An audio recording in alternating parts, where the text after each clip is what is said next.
one of the reasons why I haven't gone public with how I've survived cancer, number one, it would take a freaking book to write. And I'm going to write that book. But certain products that would be an endorsement for a lot, not just one or two or three, but a lot of very specific. And when I say products, it doesn't necessarily mean food or medication. It could be a book, it could be a specific doctor, it could be a lot of different things that have their own platform, that are they have a business. And if I go public with how I've cured cancer, those businesses and products and advisors, healers, whatever, will probably benefit enormously. That's called an endorsement. When somebody who has a big platform endorses something, they usually get some sort of compensation or a contract. So until I have official attorneys who I've signed a contingency fee agreement and they represent me in my best interest, I will not be telling anybody exactly how I've survived the cancer and all of its deadly comorbidities that go with it, and all the deadly complications that it causes. So if somebody thinks they're going to drag me into a courtroom, you had cancer, how did you survive? Read the book is what I'm going to tell you. Read the book. And that's all I can say.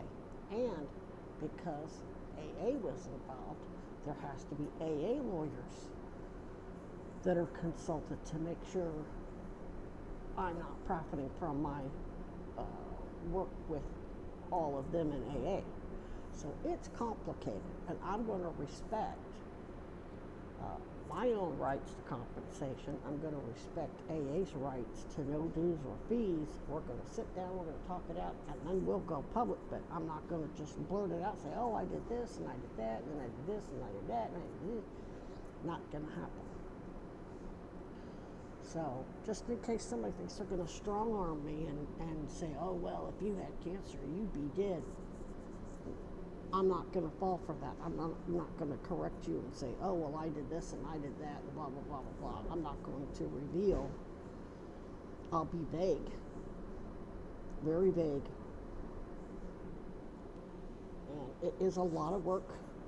A lot of work. And you have to be on your toes about what you put in your body, what you do with your body, and where your mindset is at 24 hours a day.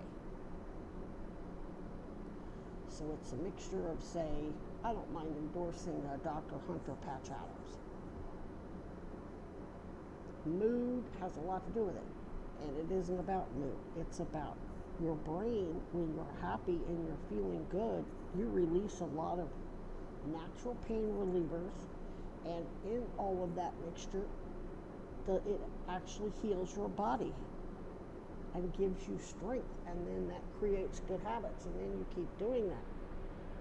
And all of that was very easy for me to basically survive cancer with nothing more than brain power until I got to Vermont, the biggest mind fuck state in the Union. Only here did I feel intimidated and terrorized, no matter where the fuck I went. I don't care if I was sitting in a McDonald's, out in the middle of a park somewhere feeding raccoons. No other state sent people to fire shots at me. Nobody fired shots at me in Florida, Missouri, or Arizona, not even New York. Did anybody send somebody with a rifle to fire shots at me? Not once, but at least 3 times. Maybe more.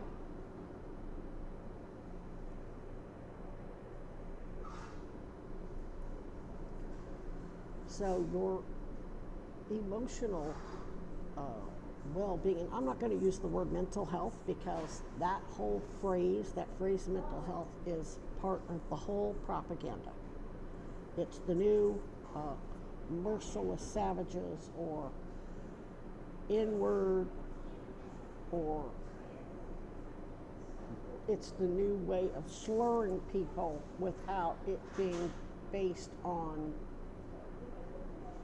it's a way to slur people, but looking like you're being magnanimous, like you're being helpful. So I just wanted to put that out there. Don't think you're going to sit me down and get the cures for cancer, because it ain't going to happen. Not unless I have lawyers sitting there who have assured me that everybody's rights will be protected. The doctors whose suggestions I followed, and Patch Adams wasn't the only one. Certain products, certain books, I don't know what else. But yeah, not to mention that this was all an AA project to begin with. So until there's been a confidential consultation,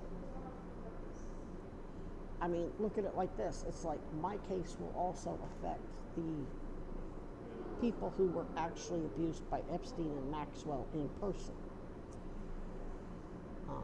If that son of a bitch is still alive, I'm definitely his murder and rape victim, just not the same way they are.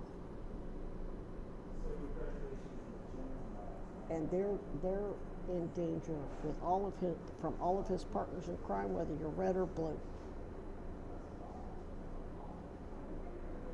I mean, it's like they're hurling daggers at Graham Plattner right now, while they pray, when Hunter Biden released his book where he's basically a drug trafficker.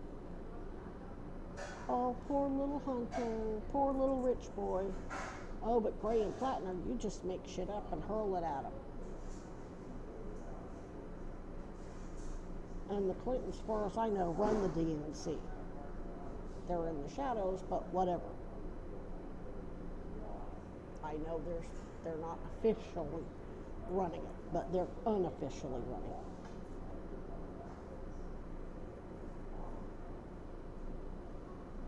The party of Andrew Cuomo, Trump's New York real estate attorney, who took money from Trump, not to former Clinton attorney Democrat Trump, and Swalwell, and Hunter Biden, and Sniffy Joe Biden, got no business hurling daggers at anybody.